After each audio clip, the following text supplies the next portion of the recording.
Chers amis, bonjour, bienvenue dans ce Good Morning Market du 13 janvier. C'est un plaisir de vous retrouver. Chers amis, bonne année, je vous souhaite le meilleur pour 2026. Une santé parfaite, d'excellents trades, de beaucoup de réussite et une année, si possible, avec autant d'opportunités qu'en 2025. C'était une année fantastique. Il s'est passé pas mal de choses depuis mon absence, notamment il y a eu des événements géopolitiques, mais la bourse est restée calme. On a eu le Dow Jones, le Russell qui sont partis à des plus historiques, et évidemment les métaux précieux qui ont pumpé. On fait un petit point marché sur mon compte X avec le marché qui attend avec une grande impatience la Cour suprême. Peut-être demain le 14 janvier. On a le S&P 500 dans un biseau aussi, on va en parler, le Nasdaq dans un triangle, pendant que le Dow Jones, je vous le dis, et le Russell sont au zénith. Bitcoin a été rejeté par ses résistances. L'or a finalement eu 4600 $, sans surprise, je vous l'annonçais depuis très longtemps. Et l'argent a frôlé pour lui sa cible des 86 $. Mais non, pardon, il a atteint hier soir après la clôture. Et encore une fois, chers amis, bonne année. Alors, des graphiques à vous montrer. On a les analyses qui sont majoritairement haussiers pour 2026, mais de manière très homogène. Vous voyez que sur ce graphique, ces barres orange vous montrent la différence entre la cible pour le S&P 500 la plus haute et la cible la plus basse. Donc la cible la plus optimiste, la cible la plus pessimiste. Et cet écart est le plus petit depuis 2017. Donc attention, le consensus a souvent tort, c'est un proverbe important, attention au phénomène de troupeau. Autre élément important, pour 2026, aucun analyste ne prédit une année négative pour la bourse, selon ce sondage de CNBC. Je vous laisse aller sur mon compte X et regarder ça de plus près, mais vraiment ça c'est assez peu commun, aucun analyste ne prédit une année négative. On bascule sur Chrome, le Fear and Greed Index, lui, ça y est en case Greed. On est remonté assez violemment à partir de cette zone qui était très très basse sur cette courbe bleue qui vous montre le CNN Fear and Greed Index. Et peut-être qu'on va aller grimper dans des zones de surachat à suivre.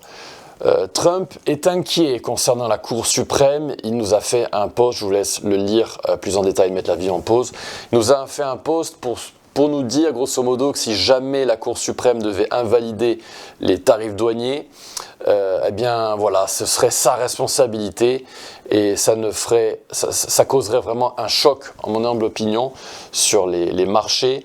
On pourrait avoir un choc sur le dollar qui ferait baisser tous les instruments.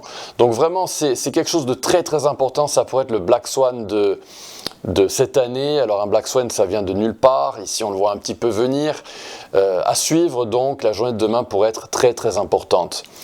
Sur Polymarket, 27% de chance pour que la Cour suprême, 28 à l'instant, 28% de chance pour que la Cour suprême s'aligne sur Trump et rendre ses tarifs douaniers légitimes.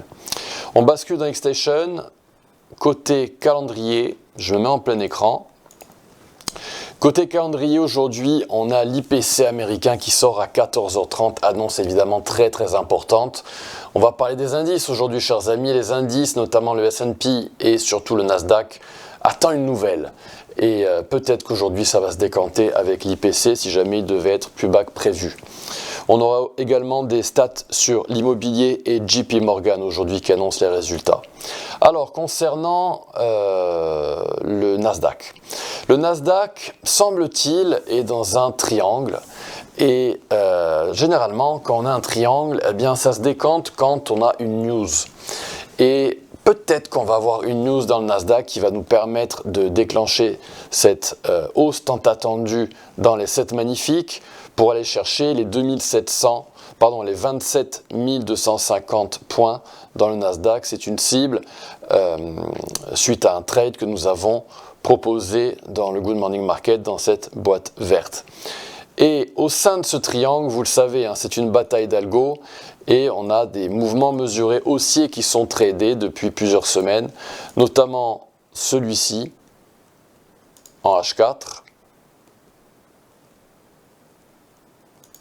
avec la Golden Zone à 24 654 points qui a été visité, c'est un setup que je vous ai proposé dans le Good Morning Market. On est donc en train de cibler les 26 330 et il y a eu un autre mouvement mesuré haussier tradé il y a peu que je vous ai également proposé sur mon compte X avec ce retracement de 50% de Fibonacci, pardon, pas de Fibonacci, c'est le mi-chemin, mais ce retracement de 50% à 25 300 points qui a permis au prix de rebondir timidement. On est en train de cibler les 26 236 points dans le Nasdaq. Donc on a des cibles quasiment alignées, mais la grosse cible, celle que le marché veut aller chercher, c'est 27 360 points. On va avoir besoin d'une news peut-être, on va avoir besoin d'un catalyseur pour vraiment casser ce triangle à la hausse. La pression est en train de s'accumuler et on est en train de monter petit à petit. Alors, je le dis souvent, les plus bas de l'année ont lieu généralement les premiers mois de l'année. Parfois même en janvier, on pourrait avoir une correction durant ce premier trimestre. Mais avant ça, peut-être qu'on va aller chercher cette cible à 27 350 points dans le Nasdaq. Concernant le S&P 500, le S&P 500, lui, est en train de former un biseau haussier et c'est sa spécialité au S&P 500. Il adore les former, vous pouvez voir qu'il y en a eu par le passé. J'avais même fait une vidéo là-dessus où je vous montrais la personnalité du S&P 500 et tous ces biseaux haussiers qui se formaient. Alors, généralement, un biseau haussier casse à la baisse. C'est ce qui s'était passé avant la correction de 2025. Vous voyez que d'ailleurs, elle avait eu lieu en début d'année. Elle avait été déclenchée en février. Et généralement, on casse à la baisse, mais dans un marché très haussier, eh bien, les biseaux haussiers cassent parfois à la hausse. Et c'est peut-être ce qui va se passer dans le S&P 500 à surveiller. Je vous renvoie à la vidéo que j'avais faite juste avant les fêtes de fin d'année, avec les biseaux haussiers qui se dessinaient dans les 7 magnifiques. Je vous invite à la revisionner. Chers amis, j'espère que cette vidéo vous a plu. Si elle vous a plu, merci de la liker, merci de vous abonner à cette chaîne très important. Et merci de me suivre sur les réseaux sociaux pour me trouver sous le nom d'Antoine XTB un petit peu partout. Très belle journée, à bientôt, au revoir.